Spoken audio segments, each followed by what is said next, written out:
All right, guys, welcome to Living No Excuses with Noah Galloway. I'm Noah Galloway, and if you'll look back, we've done several episodes, and a lot of that was just kind of telling my story, but now we're transitioning. We want to share stories of a lot of amazing people out there, and I'm excited to talk to our first guest that's sharing stories of just amazing people, and that's Stephen Moore. If you go on to Instagram, he is the Cybernetic Strongman, which I think is an awesome name. He's a world level strongman, a coach, personal growth leader.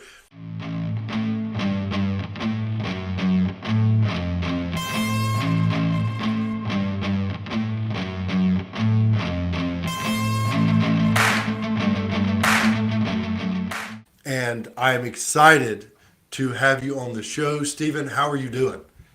Man, Noah, thanks for having me. It's so good to be here.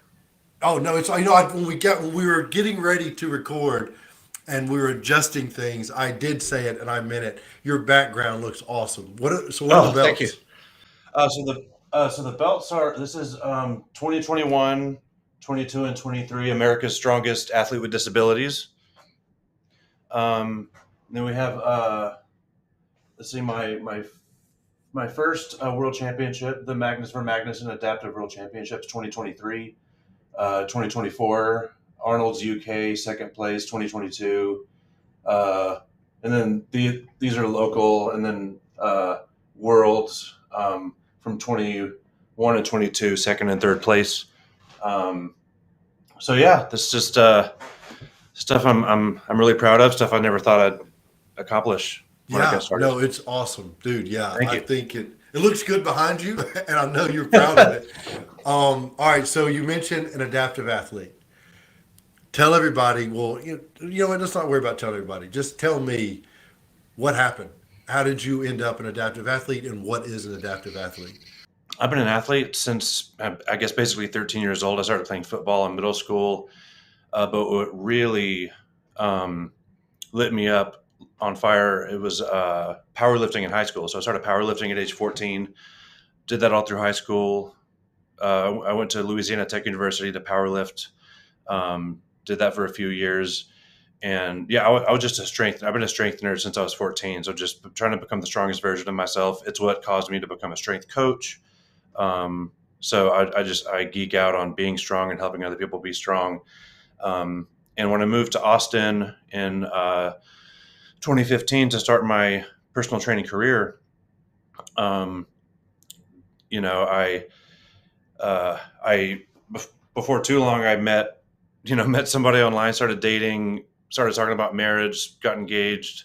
It was like life was going just according to plan. It was phenomenal. And then February of 2016, um, we don't have to go into the whole relationship thing, but like things went from going really great to that night. She sat me down and said, I'm rethinking things. Let's put marriage plans on pause, which was just knife in the heart. That was one of the darkest nights, but it was about to get much darker. On my way home on my motorcycle, I was just contemplating life. What does this mean? The end of this relationship, and I was sitting at an intersection waiting to turn left. Finally got my green arrow to turn left. As I was going through, next thing I know, I'm flying through the air. I had been T-boned by a drunk driver going about 50 miles an hour. Um, and and yeah, so I'm like, I came to a stop on the ground, and once reality set back in, I remember all of this like it was yesterday.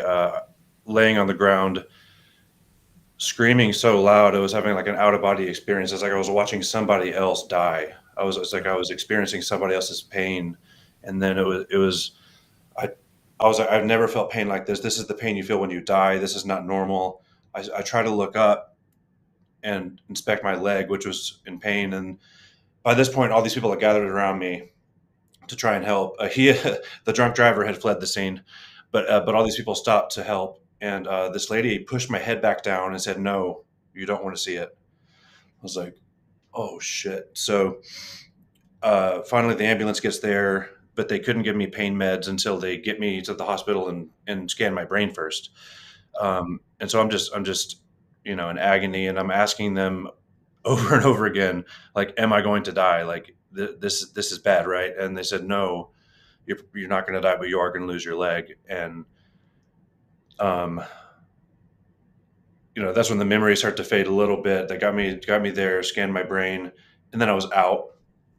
And when I woke up, I was in the hospital bed, and I don't remember how many minutes passed that I remembered. Oh yeah, that just happened. So I looked down, and there was it's like I looked down at what was left of my leg, and that's when it hit me. I was like, that's when the hope just drains from my body, and I was like, that's it for my career. That's it for squats. That's this thing I've been pursuing. That's it. So I guess that was technically when I became an adaptive athlete, or when I would have had to decide if I was going to do that. So Now, how long did it take you? Because obviously, and I, I know as well, you have these, everybody's a little different, but the negative thoughts start coming in. Like you said, I'm not going to squat again. I'm not going to do this. I'm not going to do that. What was the point that, how long did it take you to realize, okay, wait a minute, I can transition and I can shift gears and do this in a different way? That it's still possible. yeah, I mean, honestly, it definitely came in phases. But I remember when I first felt hope again. I had all kind of visitors in the hospital. I had people I hadn't seen since college who drove from all over the place, family, friends, church members, and but the visitor that changed my life was a guy that I don't know his name, never got his name, don't remember what he looks like, but he walked in. I just remember this just kind of young guy walked in, sat down next to my bed, and he pulled his pant leg up. The only part I remember is he pulled his pant leg up and he had a prosthetic leg. And I thought, whoa, this guy walked in here like a normal dude. Yeah. He wasn't walking weird. He just walked in here, sat down, showed me his leg. And I later found out not who he was, but that he represented Hanger Clinic, who has been making my prosthetics this whole time.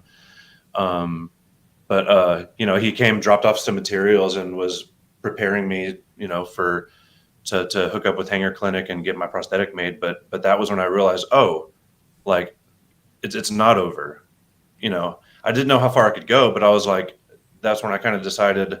That's when it shifted from primarily feeling hopeless to like just the little glimmer of a spark that would become a fire at some point. Yeah. And yeah, then just so many stories of how it just kind of built and built and built, with trying, getting back to the gym.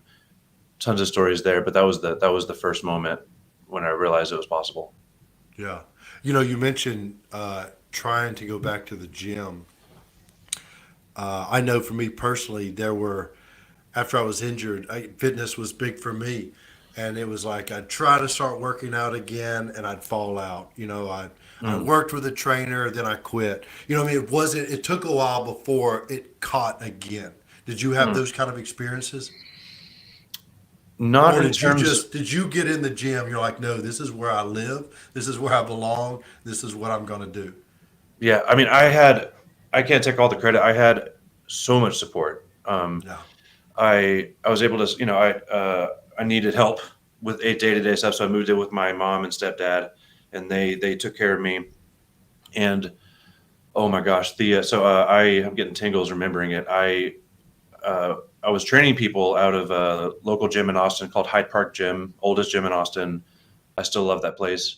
Um, while I was in the hospital and recovering, they planned a just a local members only powerlifting competition to raise funds to help me pay for my medical bills. And so they got sponsors from all over town. They had guest lifters come from Dallas to lift, and um, they sent me home that night after that comp with $8,500 cash just to use toward medical bills and whatever I needed. So I had all this support around me, and yeah, like I never looked back. As the day one I hit the gym, I was back to training 4 days a week, and I don't know if day one it was 4 days a week, but it was like I never looked back. I never backed out. I was full force, and In fact, we have we had an annual push pull competition at that gym, and that year, so 4 months to the day of my not to the day, but 4 months after the accident, I deadlifted 435 pounds again. That's amazing. Uh, So how long did it take you to get on your prosthetic? uh, Basically, from crash to walking again was about 2.5 months. Yeah. Now, how long did it take you for anybody watching that doesn't know what it's like to be an amputee, but then for those of us that are amputees, how long did it take you to adjust to going heavy with weight and it being on that residual limb in that prosthetic? Because that's Um, just pushing weight into it. so, and all the amputees listening know that it's all about how it's designed, how good your prosthetist designs your prosthetic, so that it's not so that your residual limb, the bottom of it, isn't bearing weight. It's all about for I'm a below the knee amputee, uh, and so most of the weight is kind of going around my knee, like right up to my kneecap and around that area. And so luckily, there's no if it's designed well, and I'm managing my skin and all that. That the downward pressure alone, like the deadlift, wasn't particularly painful. Um, it was things like squats that took the longest to get back to. That's the lift I'm most proud of in terms of where I'm at now, because it took me it took me 7 years to get back to what I was squatting. Um, but deadlift, I was a year after that. I deadlifted 500 pounds, but deadlifts came back the quickest because there's not much knee flexion. So technically, in terms of the leg, it held me back the least in terms of what I could do before and after, I guess. Now, do you ever catch yourself, or did you at the beginning and you adjust it as you started doing squats? Did you ever find yourself, or do you find yourself relying heavily on your non-injured leg? Like, do you push more from one side? At first, it was very hard, but as a coach, I I didn't want to let that happen. I was like, I'm gonna, I tried my best. I was like, I didn't, eh, to the best of my ability, I didn't increase weight to the point where I would massively shift over. I would, like, best I could, I would keep the weight light enough that I could, at least visually, it looked even and felt relatively even. For the first few years, there was when I got heavy, there was a visible shift on the way back up, but not too terrible. And these days, it's pretty invisible, but that took a long time, and I don't even know what to attribute to that except for stubbornness, because I there's no magic trick. Well, I'll tell you what I heard was you did what so many of us know and we tell other people, but it's hard for us to do it, and it's to gradually Mm. build that up. That's the hardest thing to do. You go in the gym, Oh, there's other people around, you're like, well, I got to go big. Especially, I feel like, as an adaptive athlete, you tended to want to be like, well, I'm going to show people what I can do. But then it shows obviously, what an incredible coach you are, because, so many coaches, it's easy to tell somebody something, but then to truly practice what they preach. That's amazing. I commend you on yeah. that. Oh, thank you. Yeah. I didn't always practice what I preach. There's days when you're like, you know, it's not Well, you're only perfect, but I human, do my, Stephen. yeah, yeah.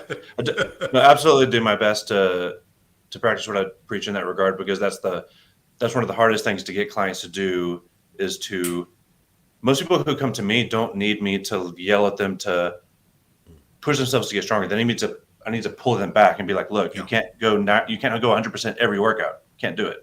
Um, but yeah, that brings up a point that I like to talk about, but it's a principle I call play at your level. So after the accident, I'm not the same athlete. I'm not the same person. My body is different. So it would obviously be stupid to waltz back into the gym and try and squat 500 pounds again, which is what I did 4 days before the accident. Um, so I get back to the gym, and it's bittersweet, right? Because last time I was there, one of the last times I was there, I squatted 500 pounds, and I'm rolling in there in a wheelchair. I was still, before I got my prosthetic, I'm like, nope, going in, I'm doing upper body, I'm doing whatever. I was just, I couldn't stay out of the gym that long. So I get in there and I'm like, I'm just going to do the easy stuff, right? I'm going to do I'm going to do seated rows. I'm going to do some chest press. I'll do some leg press with my left leg. It's all good. But then I saw the log in the corner, the Strongman log, and I was like, could I put that over my head right now? And I was like 25 at the time, so of course uh, better judgment did not prevail. I went over and like with one, no prosthetic yet. I just balancing on one leg. I cleaned it, couple of hops, 100 pounds, nothing terribly exciting, but um, definitely a two-legged person activity. Wouldn't recommend that for someone hobbling on one leg, but I did it. No, I didn't up on a fail compilation, but but I didn't learn the lesson just yet. Workout was over. Time to shower. Go to the locker room. Get in the shower, and I decided it'd be a good idea to stand up and try and balance on one leg in a slippery shower. Again, two-legged person activity. Um, so then I go, I need to hop a little closer to the water. Hop, land, slip, residual limb on the ground, and there were still stitches in it. Yeah. So thankfully, it didn't hinder my recovery, but getting scooped up off the ground, butt naked by your gym friends will teach you some things. Yes. So, so the lesson is play at your own level. I tell people if your habits are a video game, you would probably learn the buttons before you play the final boss. You know, and so I'm starting all over. Like I wasn't new to lifting, but this body was, and I was trying to do things that I wasn't ready for yet. And that seems obvious when it comes to gym stuff, but when it comes to day-to-day habits, breaking bad habits, building new habits, like people think they need to start at level 10 and then they get confused as to why they quit 3 months in. I Uh, love what you just said. Like that saying, that was perfect. I wasn't new to lifting, but this body was. Like that is a huge, valuable lesson for so many people. I'm probably going to quote you on that Go for it. somewhere in the future because I'll give you credit for it because that sounds. I love that. Um, I two questions. One, I tell you, it's funny you mentioned the shower. Like that is something that, like me being a leg amputee, like and I travel a lot and I stay at a lot of Mm. hotels. Yeah. And then when you tell hotels you need an accessible room, that varies in Oh yeah. every hotel because most time they're thinking a wheelchair or something or Mhm. something else that makes it a little more accessible. But then on top of it, and I even looked into it, why are hotel bathrooms just slippery? And it's because the shiny floors look more expensive. Oh gosh. So fancier the hotel, the more dangerous their bathrooms are. Oh man. But I'm gonna ask you two questions. If you don't like them, we can edit this out. One, easy one. I see your motorcycle helmet behind you. One, do you still ride? And was that the one on the shelf? Was that the one you were wearing when you were? Yeah. Yeah. This is you see these I that's saw that. I was wondering. Yeah. yeah. So this is the helmet that probably saved my life. I had just upgraded from a $300 Bell helmet to a $800 Shoei helmet, like a few weeks beforehand. So I was like, wow, that's someone's looking out for me there. But and then yeah, so for the sake of my mom's sanity, because she hated when I rode, I waited about a year, and then I got another bike. I got the same, I had it was a 2012 Triumph Street Triple, unbelievable bike. And I was like, no, same bike. I just wanted that bike again. And I rode for a few more years. Actually good, but it was my primary vehicle beforehand, which is why I was riding at night, which is not a good idea. Um, so I got a bike as just a toy so I could ride it only on days when it made the most sense. But my dad, who's been a police officer for longer than I've been alive, and he escorts funerals on his motorcycle as a part-time job. He's been doing that for over 30 years, and uh, 5 or 6 years after my accident, for the first, like he had never been in a serious accident ever, and while escorting a funeral, um, some old guy cut through the procession when my dad was heading back to the front and T-boned my dad. And he's okay, but he was almost 60 years old when this happened, and he broke several bones and was out of work for 6 months. And when I saw him in the hospital, it brought everything back, and I just lost it. I lost it, and I was like, I just, I love writing so much, but I was getting serious with the woman who's now my wife, and I was like, it's not just about me anymore. Like I can't not be here for her and for my family. And so I sold the bike, but it was a great few years afterwards. And I'm glad I got back on because it was terrifying, but I think it's really important to face those fears. So Yeah. Now, so you say who's your wife now? Who's going to be your wife? Are you married right now? I'm sorry. I'm married now for 2 years Okay, now. yeah, yeah. Okay, awesome. Y'all have any kids? Not yet. We'd like to start next year. Yeah. Now, Yeah, yeah. so y'all living in Austin now? Yes. Okay. Now, are your parents in Austin? You said you lived away and you moved to Mm. Austin, or did you move away at some point and they're So from there? so I'm originally from Southeast Texas, Beaumont. And my dad's still a police officer there. My mom and stepdad live here in Pflugerville, just a suburb of Austin. So my Yeah. mom lives really close to me, sister as well, but my dad still lives in Southeast Texas. Okay. All right. So at Yeah, least y'all are somewhat close. How far is it to your dad's from Austin? 4.5 hours. Okay. Yeah, I have to ask that because Texas Yeah. is Oh, huge. Every friend I have from yeah. Texas, like where I live, I'm like, well, Atlanta's like 2.5 hours away. They're like, what? That's an afternoon drive. That's nothing. Do you live Like in the people Georgia? in Texas. No, no. I live in Alabama, Oh, well, but okay. things aren't that far from Oh, us. yeah, yeah, yeah. Yeah, but we're used to it. We're like, Yeah. I don't know. But everyone from Texas is like, oh, 4 hours. That's nothing. Yeah, it's crazy. It's so Yeah. big. I'm out in Austin a lot. Next time Oh, I'm out cool. there, we'll have to get together. I Absolutely. would love to meet you in person. Now, let Yeah. me ask you this. Now, what have you done mental health work with, an acceptance of what happened or what it brought out, what you've dealt with, overcoming, and maybe what you use for as a coach and as an athlete to just make yourself better? Are you doing anything like that? Working with a professional, you mean? Yeah, or anything. No, I mean it could vary. Like everyone Oh, has okay. their Yeah. own way of doing mental health. Like Yeah. what does Steven do to Yeah. make sure you are there? And I mean you said you just your vibe already just on screen I can tell you have this really cool vibe. I'm not surprised so many Oh, people thank you. showed up to be there for you. You just have that demeanor. But Thank what do you. you do to keep yourself, I don't want to say in check, but to always be improving yourself Yeah. mentally and emotionally.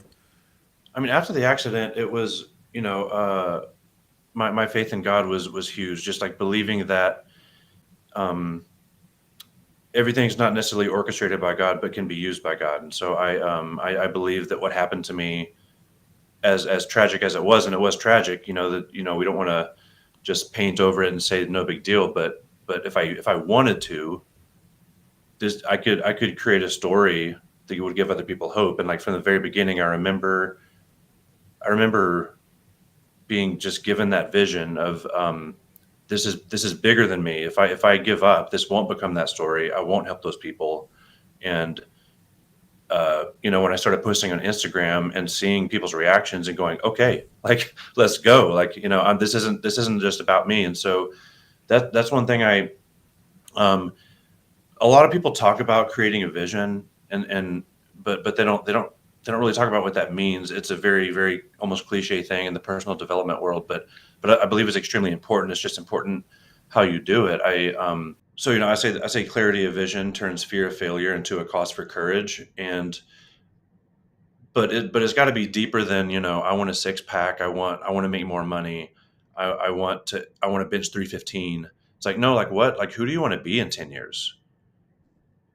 And it should be based less on outcomes and more on character and who you're trying to become. So like, when's the last time you sat down and thought, who do I want to be in terms of my faith, my friends, my family, my finances, how I have fun, and don't get so married to necessarily like one huge outcome, like I want to become the world's strongest man, because maybe you don't have the genetics for that. Maybe most people don't. Yeah. And so, I mean, I don't. If I had lost my leg, I wouldn't have become world's strongest man. There's levels to this thing, and that's um, but that vision is bigger than myself. So like, I don't know how many um, people listening are Lord of the Rings fans. I don't know if Noah, you're a fan of Lord of the Rings, but Huge. okay. So yeah, I the only reason I don't watch it all the time is because I don't want to get sick of it. But when I think about a vision bigger than yourself, I think of the moment that always makes you cry like a little baby, which is when on the third movie they're Frodo and Sam are almost there, and Aragorn and everyone he could rally together was at the Black Gates, and the enemy was aware of the situation, was charging them, and they're like realizing this is it. We're not going to make it out of this. But Aragorn looks back and he says, "For Frodo," Yeah. and then everyone just gets after it for Frodo. It's like and it's that's so powerful. Like if he had turned around and said, uh, like for me, or for even if it was like for Middle Earth, it's like there's something so powerful about for Frodo. Like who's that? Who is this really about? Are you living for yourself? Are you living to help other people? That falls perfectly into, you said that once you realize like this makes an impact on other people. I've had that same experience. And there, you can't put a value on what you benefit from knowing you've helped someone else. You've motivated them. You've done something for, they always say that the best gift is one you give. And Mm. that is 100% true when it comes to motivating people. I completely agree with you on that. I think that people that haven't experienced that yet, they just don't know.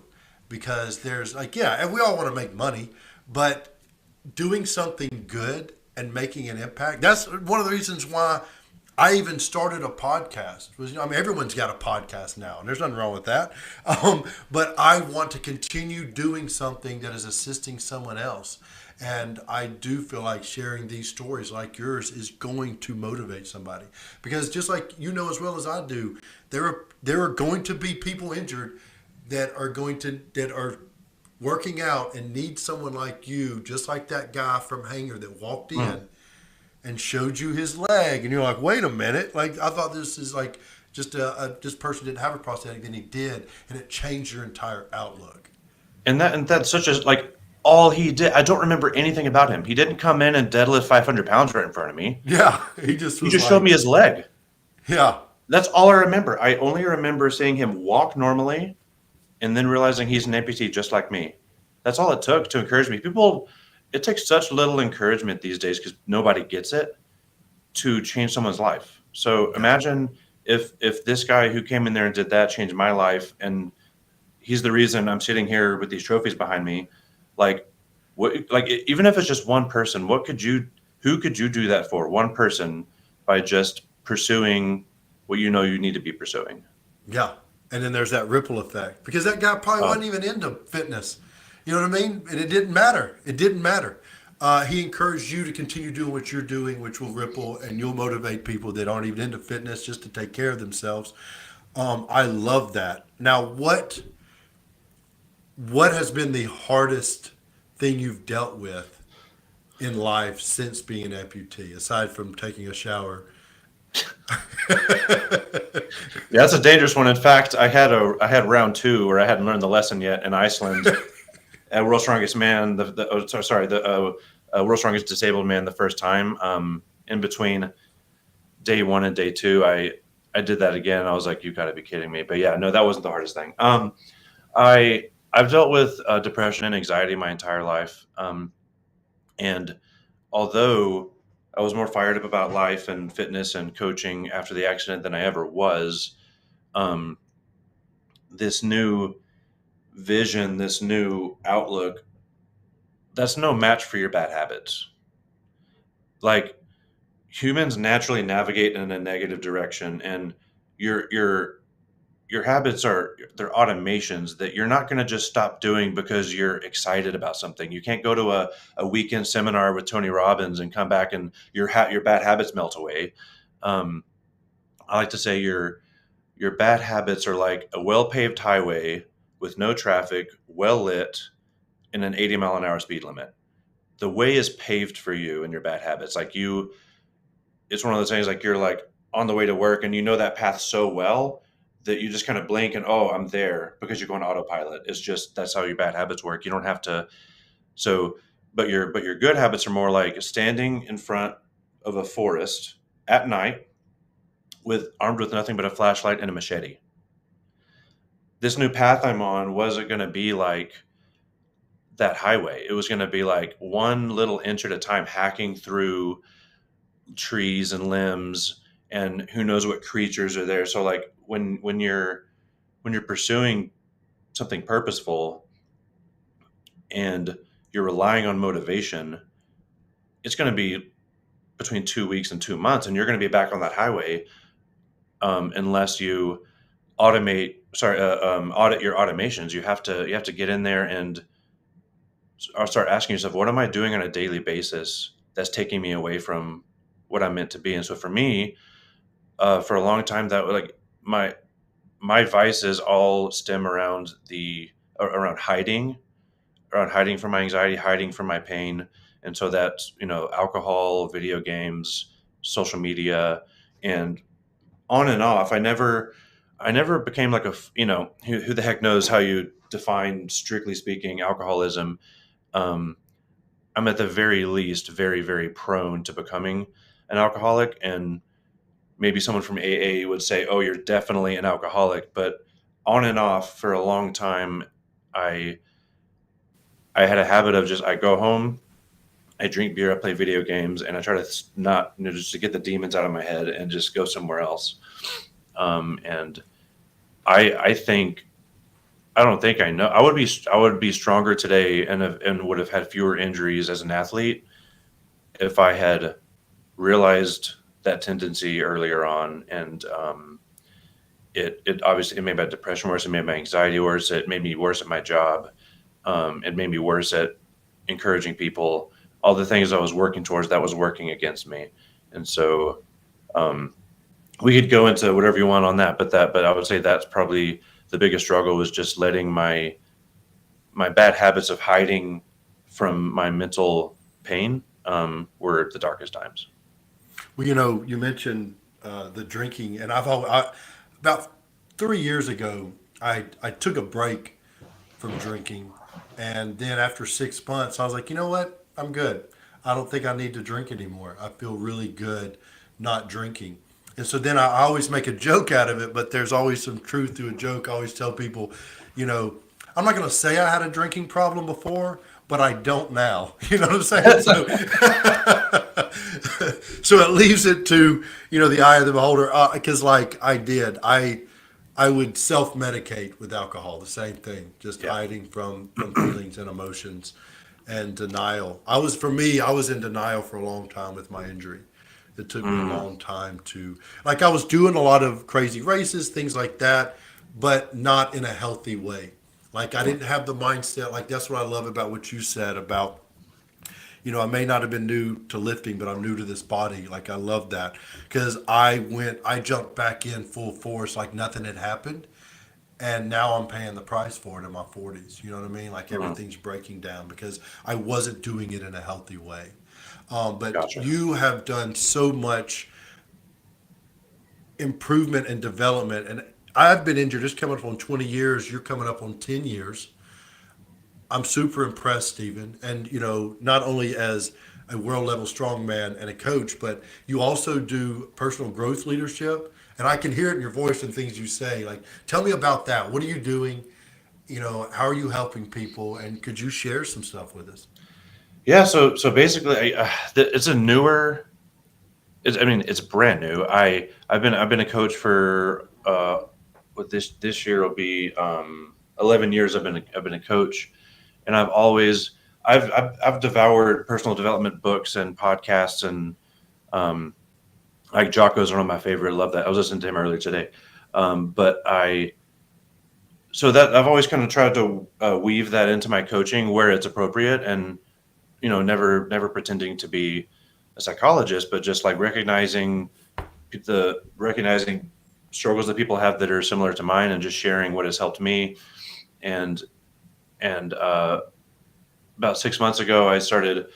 Um, I was like, I want to build my own personal brand, and learn, just taking everything I've learned from other people. And uh, you know, I I strongly believe that like the best books out there on this stuff, the best speakers out there, they're just recognizing ancient truths. They're not, almost never are they this wizard that came up with, they didn't, and the best speakers will tell you, like, I didn't come up with this. I recognized it. I learned it from others. I learned it from who knows where, but, so I'm just want to be a conduit of everything I've learned. And, it's all filtered through the lens of my experience as an athlete and someone who struggled with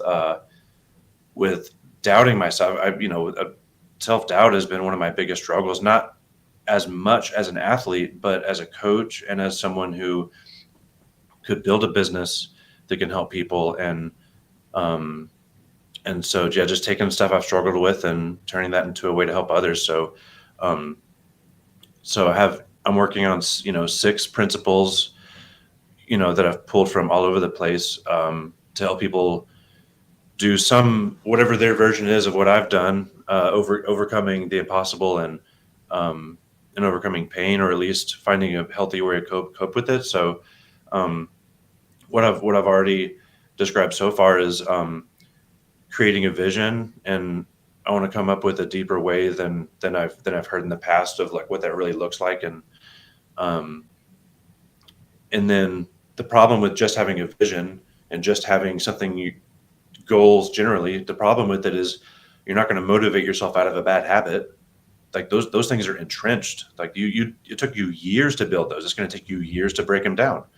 Um, and so, like, what does it look like to discover what those bad habits are, and then what does it look like to uh, starve the beast, so to speak, which are your bad habits, and what does it look like to slowly hack your way through that forest to that dragon that hoards gold on the other side of that forest.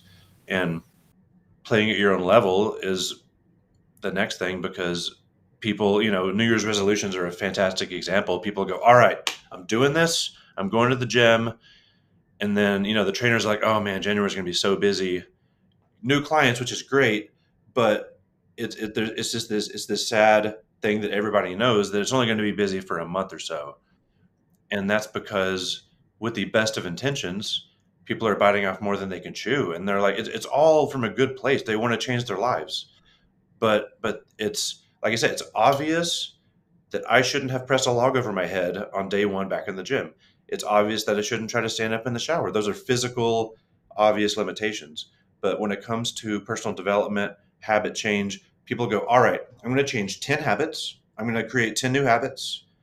And at the end of this year, I'm going to be like this completely different person in all of those areas. And again, that's like starting at level 10 when you don't know the buttons for the game. And so it's, when it comes to bad habits, like, you don't want to gradually get rid of your bad habits. You need to choke them out. But when it comes to your good habits, start at level 1 and be humble enough to do, like you'd rather level 1 be embarrassing. Like, you're not going to go to you're not going to post on social media and brag that you did this tiny little thing, but you've got to do that before you go to level 2, and do what you can do consistently before you go to level 2 and level 3. And forget short term about that ultimate out, like the zoomed out outcome. You want to zoom out to decide, where am I going, and then zoom way back in, figure out those habits, start where you are, be honest about where that is, and then just enjoy it. Just enjoy, like, for me, like, and I don't know if I can take credit for this, but it just felt it came naturally, this idea that I didn't instantly compare myself to who I was before the accident. I wasn't like, oh, why aren't I squatting 500 pounds again? Why isn't this happening quicker? I was just, oh my gosh, I squatted 135 again. And I showed everybody. I was like, I posted on social media, I'm like, I squatted a plate. It's like I was a beginner all over again. It Yeah. was awesome. And I was like, 2 plates, 3 plates. And then like, and I just it was about getting better. It was about those incremental steps and truly celebrating those. It's a big deal to hit those little tiny milestones. Yeah. No, I think, patience is something that we all struggle with, and we see it in the gym all the time. I mean, you do. You see the New Year's, and I've always said it too. I was like, there's not a single thing wrong with the New Year's resolution. Is Mhm. people try to go super big, super early. They go too strict on their diet, whatever it is, and they burn out. And it takes time. And I can completely relate. One of the things I've always said about when I got back in the gym after losing my arm, my leg, I was injured in 2005. So about 2007, beginning of 2007, I was really trying to get back in the gym, and it was like I was a beginner again, and I loved it. It was, not everybody gets to experience that again, and Yeah. to try to tell that to people who are like, man, I worked out back in the day, and then you tell they haven't for a long time. It's like, well, now's your chance to feel that experience again of just slowly evolving and becoming what you want to be. I think it's Yeah. awesome what you're doing, Stephen. Oh, thank you, Noah. Yeah, no, it's like, and you seem so, well, genuine and real. And I'll tell you something that you said earlier that really struck me was because, dude, I mean, you're a guy's guy. Like you're muscular. You got a cool beard. Everything about it looks awesome. And you're like, yeah. And then I was like, and then I went and when your dad was in his accident, and you're like, and you just broke down. Like admitting that stuff, I feel like a lot of time us men, well, there's women that are the same way. I know women that are just as, hardened and they try to hold that in and it does nothing good for us. I'm not encouraging people to just walk around the grocery store and start bawling. There's a time and a place. But if you feel emotions, like you don't hold them in. And it sounds like Yeah. you're really in tune to who you are. And I think it's amazing, man. Oh, thank you. Yeah, I'm super excited to, one, share your story, and two, to next time I'm out in Austin to get together with you. Oh, absolutely. Now, we've got two things we want to do on the show. One I'll do in a minute. We actually, because you were coming on, we filmed this in a gym. Like we're in a room. Oh, There's a cool. gym over there. My buddy Chuck hosts strongman competitions. Like he's all in that world. And a lot of people in the gym actually had some questions for you before you even came on. Oh, They that's were cool. super Bring it. excited about you. Let's see. Okay, this is actually a good one. This is from Chuck. Chuck wants to know your favorite strongman event. Oh, the favorite event. Oh man, that's really And I'm gonna tough. add to it. I want to know what your favorite strongman event is when you're doing whatever level it is, but when you're doing it against able-bodied and when you're doing Mm, adaptive. I want to know both of those. okay. Uh, the first thing that comes to mind is yoke because first of all, for every athlete, it's the heaviest thing you can do. Yeah, Chuck loves that. I It's was the gonna, heaviest yeah, thing we you were can gonna do. say It's like that. because you only got to pick it up that high off the ground, so you can load that sucker up. And even before, I'm way stronger than I was when I did this, but so I weigh 255 now.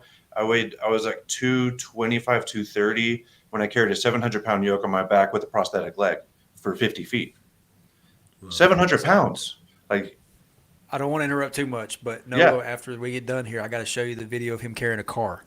oh, the Volkswagen? Yeah. Oh, I've Oh, You already already that, seen that it? was that was bucket list. That was like it actually wasn't as heavy as the 700-pound yoke, but visually and just yeah, being inside that car while you're yeah. trucking down the lane is just like get you fired up. But it's my favorite because not just because you can just go really, really heavy, but it's like it means a lot to me emotionally. It's like it's the most ridiculous, impossible looking thing because I have a prosthetic leg, and it it represents what I've done to come back. It represents what you can literally and metaphorically hold on your shoulders and carry forward. And yeah, so yoke.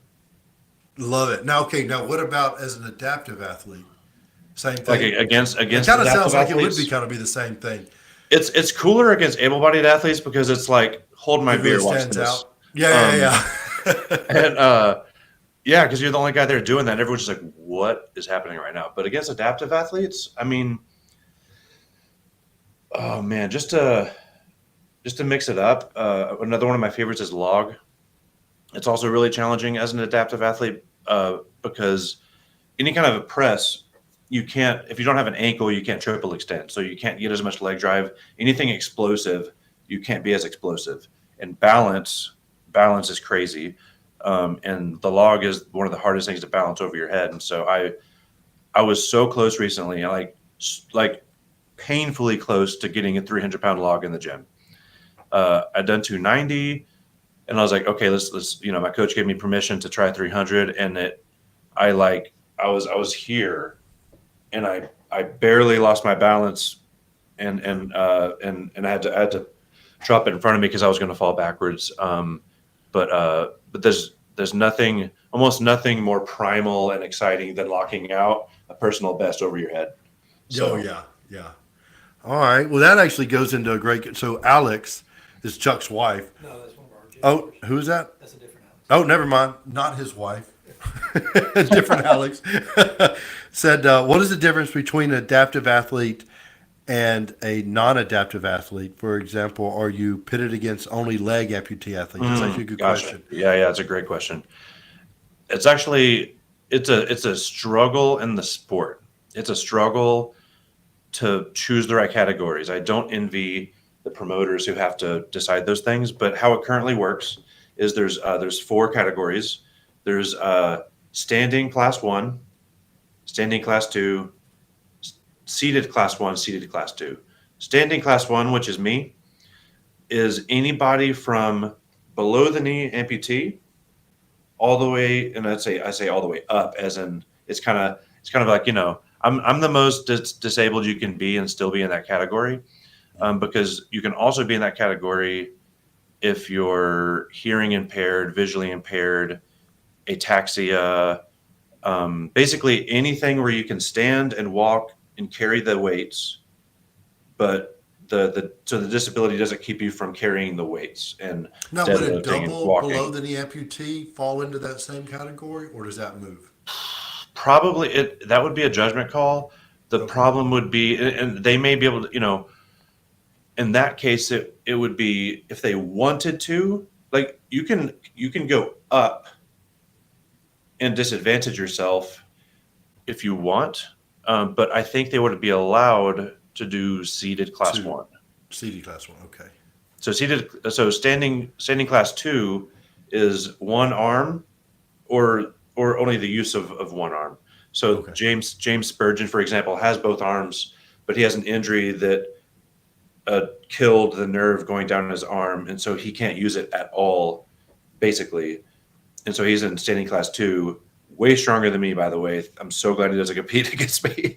But so, and then seated class 1 is you're in a chair, but otherwise you're fully functional. Yeah. And seated class 2 is wheelchair plus a neurological component. So like Okay. cerebral palsy and things like that. Yeah, no, it does. Like I've even noticed in things I've done in the past, like it's a lot of. I've shown up to events that they weren't prepared, and I didn't get upset that there was no way of placing me. But there's so much that goes into because every Oh yeah. injury is so different, Yes. so different. Yeah. So they really like Chris Vaccio. I can't um, sing his praises enough. He's the he hosts the America's Strongest Athlete with Disabilities, and he puts a lot of thought and care and design into the events and the equipment, and to keep us not just safe, but to like show us off. It's like he doesn't pity us. He's like, let's push you as hard as we can without killing you. Yeah, yeah. um, Well, that's what you want. That's your mindset. That's what you'd have yeah, done before you got injured. You want to be pushed. You want to be challenged. That's awesome. I love yeah. that. Now, and before I go to the next question, as you mentioned him, And What Magnus does for Magnuson, by the way. Yeah. Okay. Yeah. So Magnus for Magnuson has his thing as well, right? Or is it there? Yeah, so he hosts. I mean, longer than I've been around, but for maybe since the inception of, and it's had different names. World's Strongest Disabled Man. Currently, the Magnus for Magnuson Adaptive World Championship. He started Disabled Strongman in Iceland with a business partner, and they so it's like those two guys kind of together.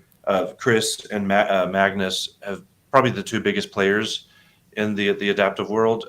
And so yeah, my first Worlds was in Iceland, hosted by Magnus, which before even competing, it was just like, like childhood dream, like unbelievable. And he's so humble and giving of his time. Like, I mean, he doesn't make any money. I mean, most strongman promoters don't anyways, but you're not making any money hosting adaptive shows. Let's just be honest.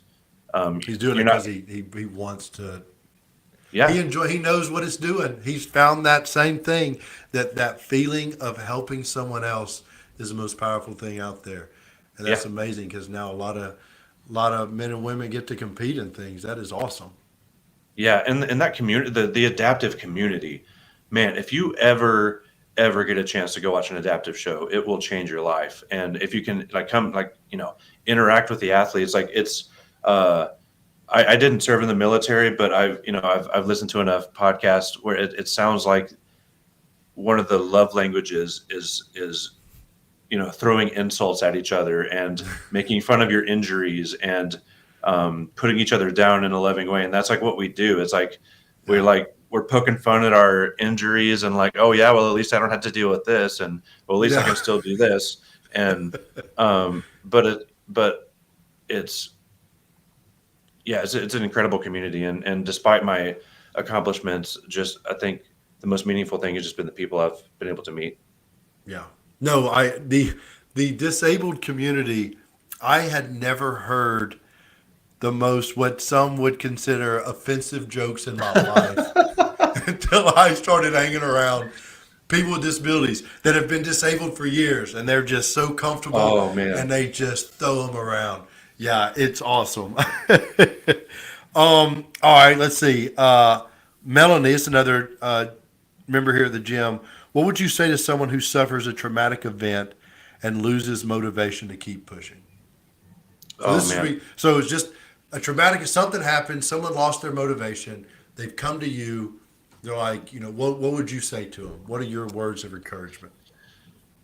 Oh, I mean, first of all, like I having people around was game changing. Like you can't manufacture friends out of nowhere, but like if you, I would say for people who aren't dealing with that right now, like don't ever undervalue the importance of friends and family.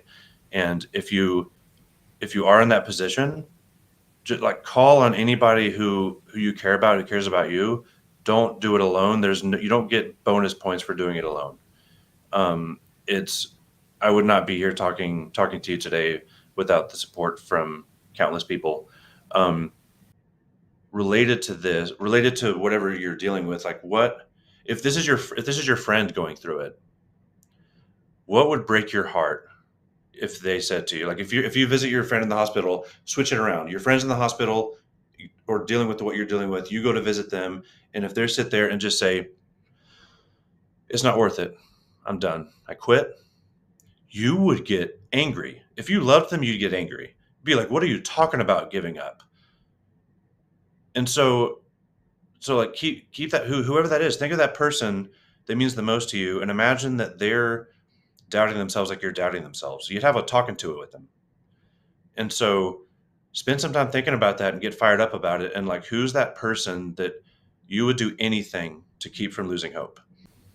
You know what? As you're talking, I can't help but think how amazing it would be to work out with you. Like you said, that like when you coach, you give some advice. It's like you're like this guru that people can work out with, and you're just giving little tidbits of information. They're like, oh my gosh, Stephen, okay. I love it. I wish I could say it worked all the time, but I try to sprinkle things in when I can. And that's how it works. And then, like, just like when you say having a vision, like it can sound corny because Hmm. things can sound a certain way, and it's just how there's a time and a place. Sometimes when you say it, somebody can hear something not for the first time, but it just clicks. I know that's been my Oh yeah. experience.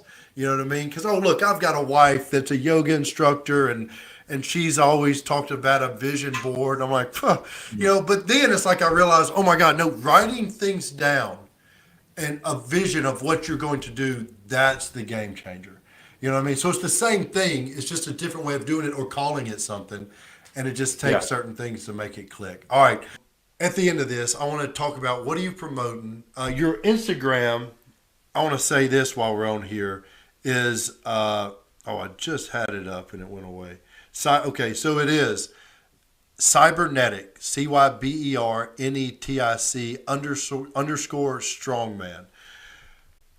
That's your Instagram account. What do you have coming up? What do you want to? Let's talk about what you have going on. Yeah. So I mean, I'm currently working on like it's talk about creating a vision. I'm embarking on something brand new, which is building a speaking career. So I'm like I'm kind of building the foundations for that. But right now I'm still trying to grow my coaching business. I have an assistant coach who's helping me get more clients than I can by myself. So I do in-person coaching in Austin, really round rock in Austin. I'm trying to grow online. So like I want to help more people than just in the local Austin area. So I do online coaching. Both again, I'm primarily a I'm a strength coach.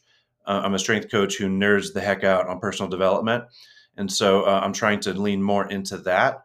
But um, so online coaching, and I'm also starting for people who that isn't the best fit for, um, a weekly live group coaching call with people who can come in, and I'm going to do a little bit of teaching on personal development and or training, strength training principles, Q&A, and reviewing people's lifting videos. So like it's like if you're in the group, you can volunteer your video to be critiqued, and we'll look at your form. We'll critique the form. We'll see how you can do better next week. And so that's available to clients as well as an individual membership if you just want to hop on the call every week. If you can't afford the coaching, but you want to be involved, you want to meet people, you want to learn. So there's a level for everybody to jump in and grow together. Where do And I mentioned earlier that you're coming up next year. Will be 10 years since you were injured. mhm. Yeah, we were 2025. Yeah, next year 2026. Where do you want to be in the next 10 years? Man, in That's a 10 big years, question. That's a long way to look. But if you yeah. had to just go off the cuff Yeah, right now, what's the first thing that pops in your mind?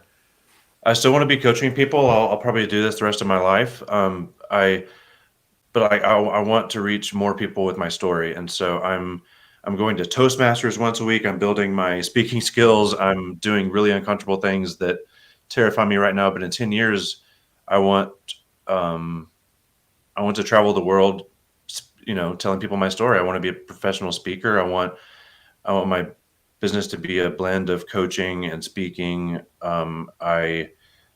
I want to write a book. I'm working on my own podcast behind the scenes right now. I want to do everything I can to encourage people and take everything I've learned.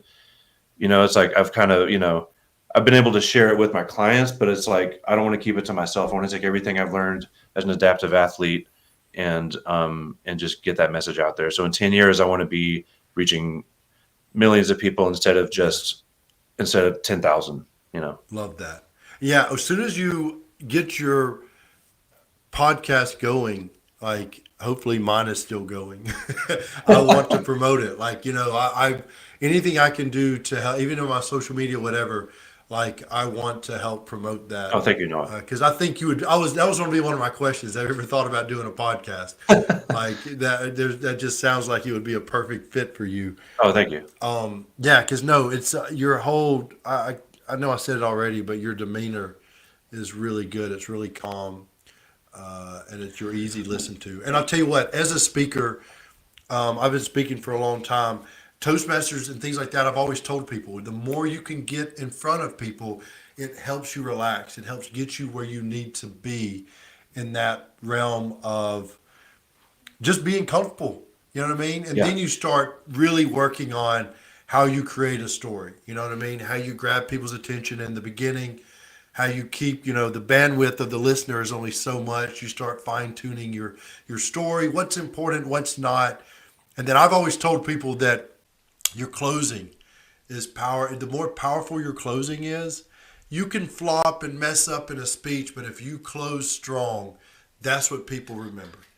That's Yeah. where it like grabs them. And then they're like, "Oh man, like I felt that." And I can't wait to see where you go in that world because it's needed. People need to hear stories like yours, and you speak well.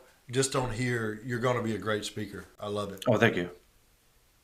You probably already are. I don't know. Like, but I love that when you said you're going to Toastmasters because that's going to improve everything for you. Just the experience, the experience. Yeah, it's weird.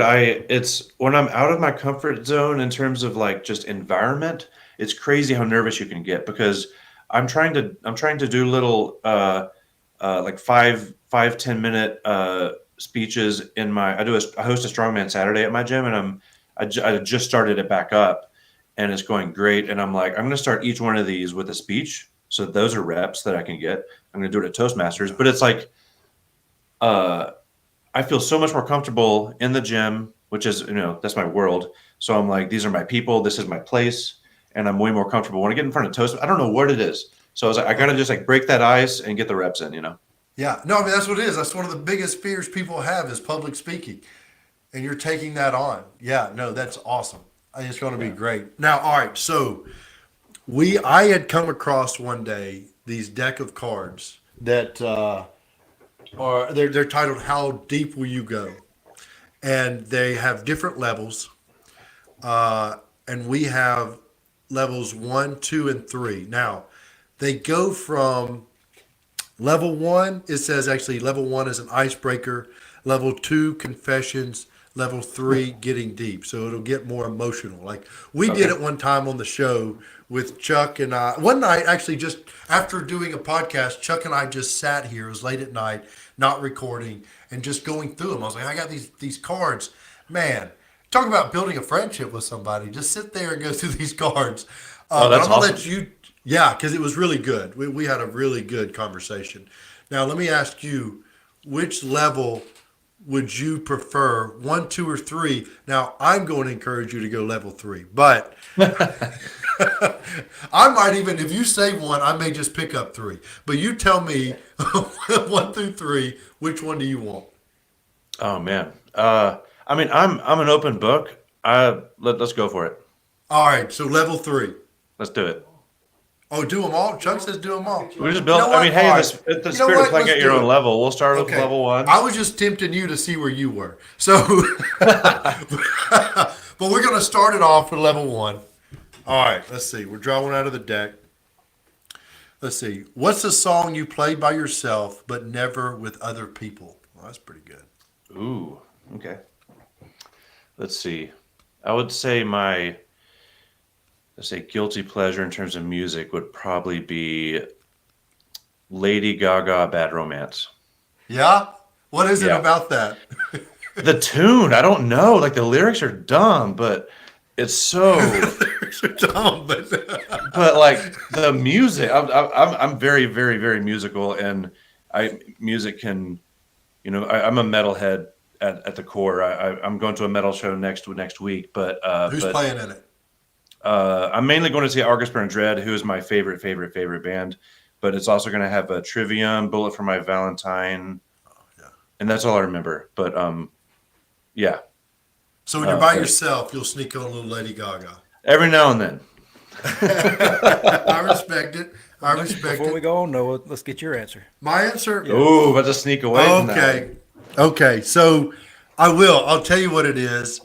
It is because when I've read it, this song immediately popped in my head that I listened to by myself, and to make sure I have everything right. It is. I'm gonna pull it up on my phone.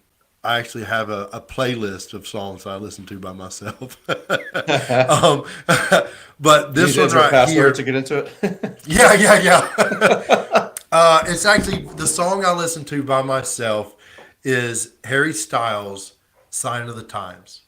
Okay. I'm not embarrassed by the song. It's just some, like you said, like there's something about the melody, the tune, and listen to it, and the words. For me, it's just I like to listen to it by myself. And like I said, it's on a playlist that if I go through that playlist, there's gonna be some crying in the car. You know what I mean? Like there's Mm. some. I'm trying to get some emotions out, and I have songs that do that for me. And that's a song that I just really enjoy. So that's mine. Chuck's, what's yours? Since you chiming in and putting me on the spot. I guess I'd have to go with. Oh, that's a tough one. Sabrina Carpenter's got a good one. My wife listens to. I can't remember the name of it, but we listened to it about a dozen times going out to Colorado and back. Yeah, and you like it. And now I like it. Yeah, Yeah. I can't remember what song it is, but it's Sabrina Carpenter. I know that. All right. Nice. Uh, yeah. So honorable mentions because I was just going for maximum embarrassment there, but um,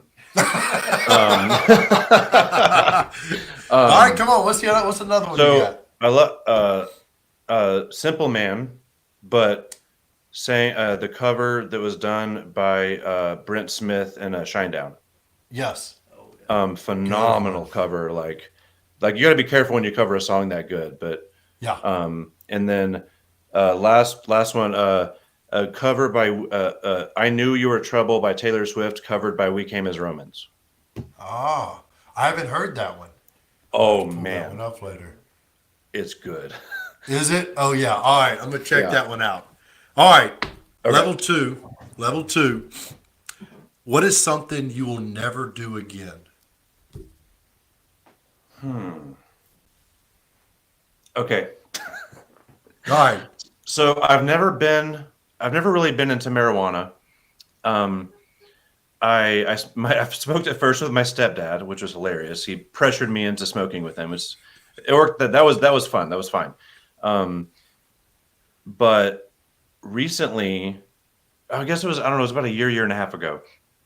I was like, what if I switch to some of the legal edibles that you can buy here in Austin? That it's these weird loopholes like Delta 8, Delta 9. I Yeah. don't know I've much been in about Austin. I'm aware.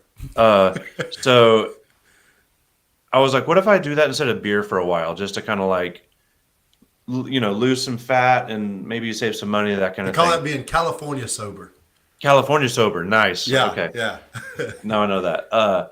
So yeah, I was like, okay, and then so I started off really slow because I knew you got to be careful with edibles. Yeah. So I worked my way up I did half a gummy, then I did, the next time I did one.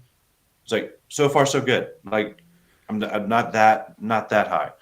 So I go gummy and a half, thinking it's just going to be a little bit more than last time. Yeah. And bad idea. I mean, the moment I remember the moment that I was like, I'm pretty high right now. And then from there on, it was a roller coaster of terror because I was like, it got worse and I got more and more high. And I realized I can't get off this ride. I can't get off. Like, I don't know how long it's going to last. I'm probably going to have a heart attack. You're paranoid. And mega crazy paranoid. It was awful. I will never, ever do edibles again. Can't make it. Yeah. Yeah. I've always said, like, I don't, like, I know people that do it, and you don't know when it's going to hit you, your body, how it digests things, if you ate that day, if you didn't eat, like, Oh, it's, man. I don't see how people, I guess they know what they're doing, or they know themselves, they can time it. I never could. And it was like, you don't know if I never knew if I was going to be giddy and just having a good time or miserable and paranoid when it came to Yeah. edibles. Yeah. Yeah. I would say mine would have to be, and it's corny to say, two reasons. Like I'd never get married again. One, I don't want to lose. I don't want to be out of the marriage I'm in. So hopefully that's never even an option. You know what I mean? But if something ever happened, I would never. I don't think I've reached a level. I've been married twice before. I was married in the military, got injured, lost that wife, rushed into a second marriage, ended that, and then took some time, and then I'm with this woman that has raised the bar so high that I would never even attempt to try to match that. So I say that not to be like, oh, marriage sucks, I would never do this again. No, but I have a wife that has raised that bar that if Yeah. anything ever happened, I don't think I could ever get married ever again. Like this bet she says she's gonna live to be 101. I said, well, I'm either gonna go before you or I'm going the day after because I'm not gonna. I was like, I can't do this without you. So that's for me is I would never want to do something like that ever again. It's hard Yeah. enough to tell people you're on your third marriage. I don't want to be the guy that's Oh, well. my fourth, my fifth. Oh. Well, I have a grandpa. I had a grandfather. He passed away. I think he was married like 5 or 6 times before he finally. The first one, my grandmother passed away really young, and I think he just struggled finding people from there on. And then it wasn't until who he was with when he passed away that was a good woman, but they were late in life, and he had gone through a lot of crazies before then. man, sometimes I second that. Like for the same reason, I wouldn't want to do it again. Happily married, and we'll say to each other sometimes because some of our younger friends who are still in the dating scene, they're like, we'll hear stories, and sometimes we'll just look at each other and go, Like, I'm glad I'm not doing that. "Oh my gosh, I'm glad." Like, I never want to do that again. That never again. Like, especially Dating now. sucks. Oh my gosh. Yeah. Goodness gracious. Yeah, Chuck, what would you never do again? Well, I have to say I agree with both of you on those because I've had experience with both. Yeah. I have an amazing wife. Yep, he does. He has a great never, wife. Never going to get married again. And then I also had a very similar situation where I decided to take a gummy and a half. And you ever use Google Street View where you click and it zooms? Yeah, I was yeah. walking the dog, and every time I'd stop, the whole room would catch up to me. But you know what? Neither one of those. I'm going to add a third one in, kind of along the same lines as the edible. There was a synthetic marijuana that was going around for a while when I was in high school. I can't remember what it was called, but you bought it at the gas station, and it said on the label, "Not for ingestion," but everybody knew it was smoking. And I did it one time, and man, I can't explain the feeling I had, but I know I've never gave it a second thought. I'll never do that again. Yeah. Well, I'll tell you, I remember in the 90s, I had a buddy of mine that was a big guy, loved to work out, and I loved fitness. I worked out. I wasn't into, like, he smoked. I didn't. And he was like, man, I like to get high and then work out. I was like, that sounds Oh my miserable. gosh. And I was like, yeah, I tried it once and was like, no, this is not how I want to experience the gym or a heavy barbell. Oh my God, I was just thinking about that, like bench pressing while high. I'm just like, he was like, woo. Yeah, nope, not. I don't know how he did it, but whatever. Teach their own. All right, last one. This is level 3. All right. What do you wish people knew about you? So, what is something that nobody knows that you wish they knew? So I have other hobbies.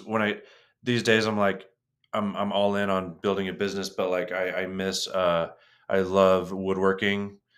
Um, I've been on and off. I've been doing woodworking since I was a kid, um, and I love making stuff for people as like gifts. I'd much rather do that than like buy something. So I like getting exotic woods and making like a special box or that sort of thing. So I love woodworking, and I used to before I was a lover of strength and fitness, I was a musician for about 10 years. I played saxophone.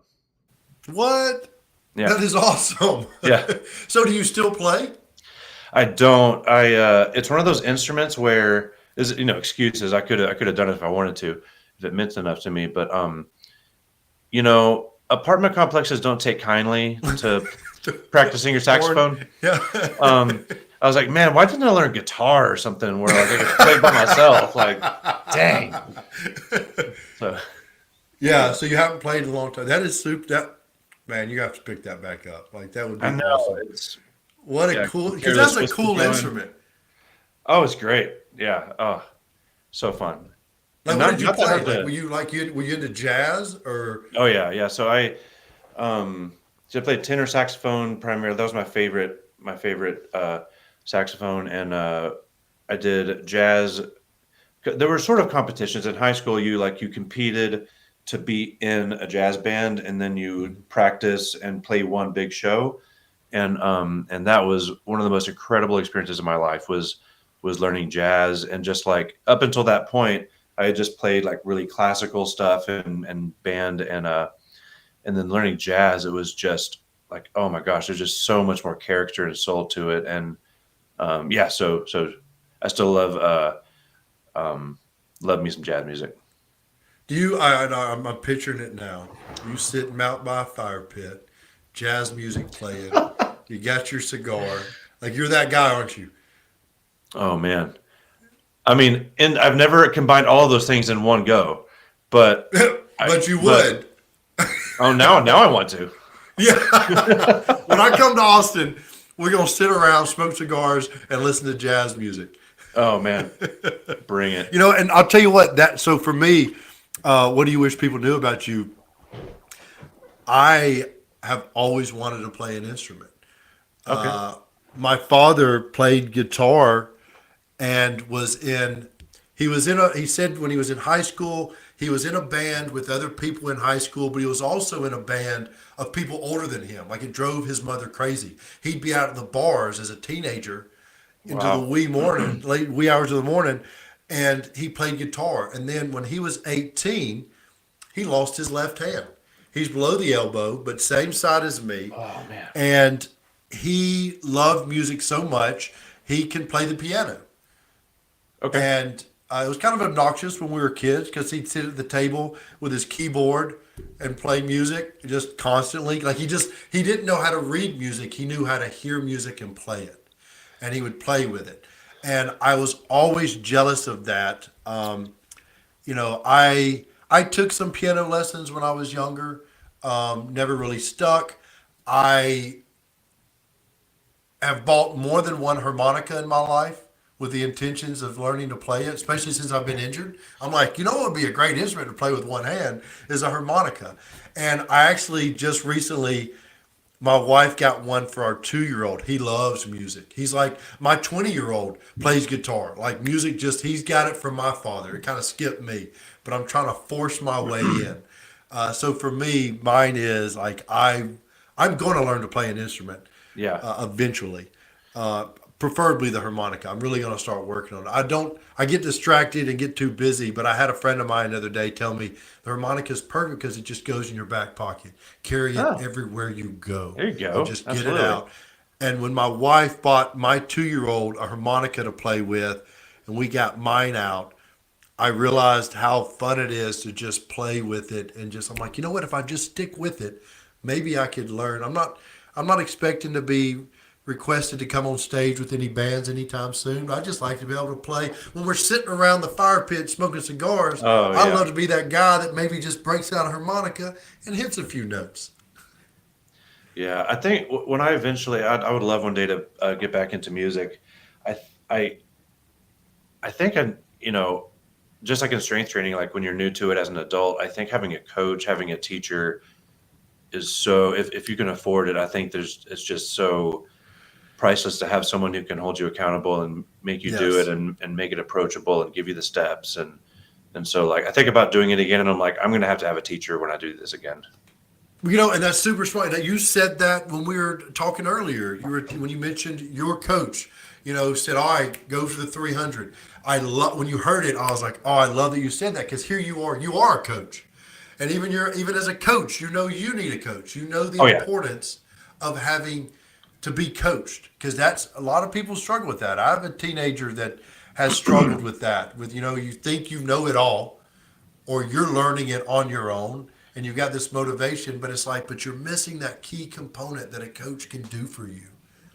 Like, I mean, being a student is one of the most important things you can adopt as a mindset and keep the rest of your life. Like, I mean, as a world class adaptive strongman, I have a coach. Like, you may have heard, strongman fans will have heard of Big Laws, Lawrence Chatelet of the UK.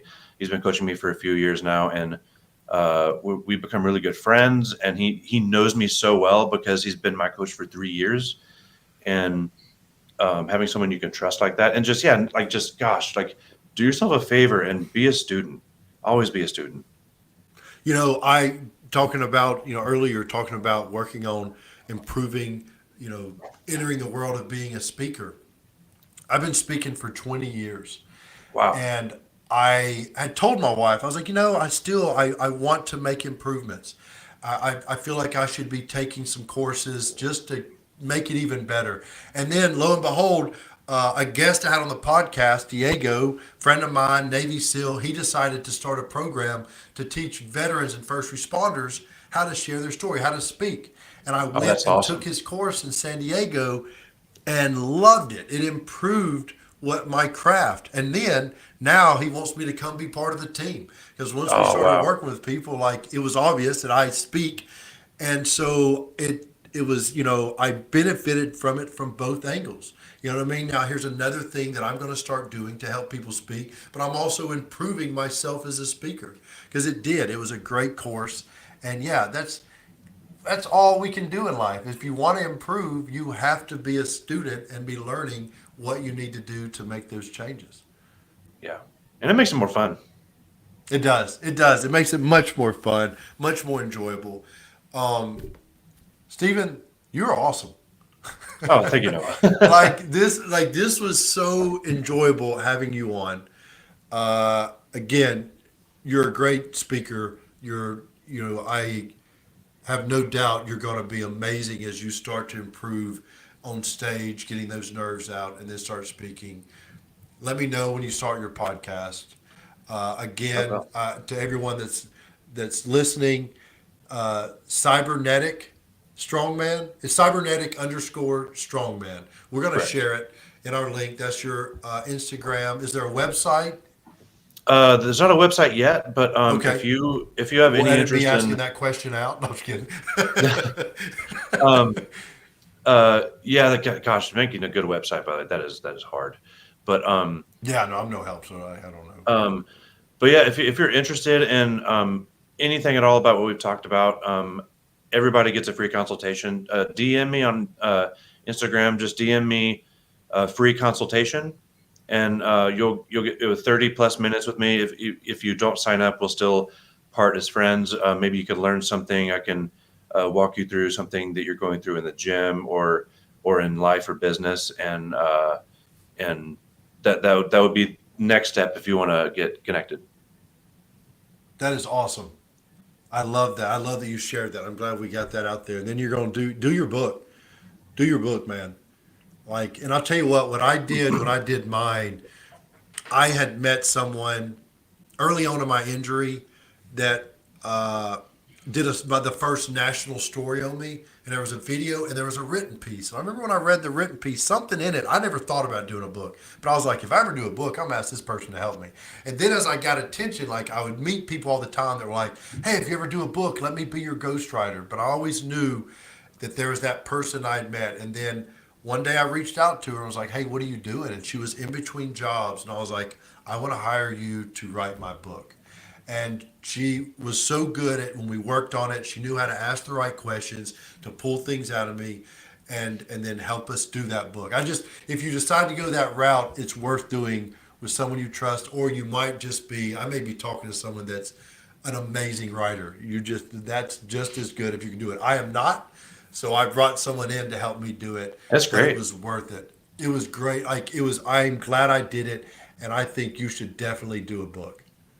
Oh, thank you. I You have really so much appreciate that insight encouragement. and knowledge that needs to be shared, and your story alone that people can learn from. And no, I am honored to know you now. I'll right back at you, Noah. So this is awesome. Absolutely. Thank you so much for coming on. Thank you so much for having me. All right, to everybody that listened, I hope you enjoyed listening to Stephen Moore. Remember the Cybernetic Strongman, Cybernetic_Strongman on Instagram. Reach out to him. This is a guy that wants to connect, wants to make a difference. He can help you. And, we're going to look forward to a book, a podcast, so many other things from Stephen. I hope you got everyone that's listening. I hope you all found something in there, even if you don't want to be a strong man. Look, I know I heard a lot of bits and pieces that Stephen said that are truly inspiring and can click for a lot of us in a way that makes us realize what we want to do. And I'm going to say something else that he said when he mentioned, he may not be new to working out, but he's new to doing it in that body after he was injured. And that's something we can all learn from when we're starting something over or starting something for the first time. Like he said, don't start at level 10. Start at level 1. Start working your way up. That's how progression and success work. So I hope you enjoyed this episode and look forward to sharing more amazing stories like Stephen Moore's in the future. Hey guys, if you enjoyed this episode, let us know in the comments. And if there's anybody you'd like to see on the Living with No Excuses podcast, let us know that as well. And of course, hit that subscribe button and let's build a community together.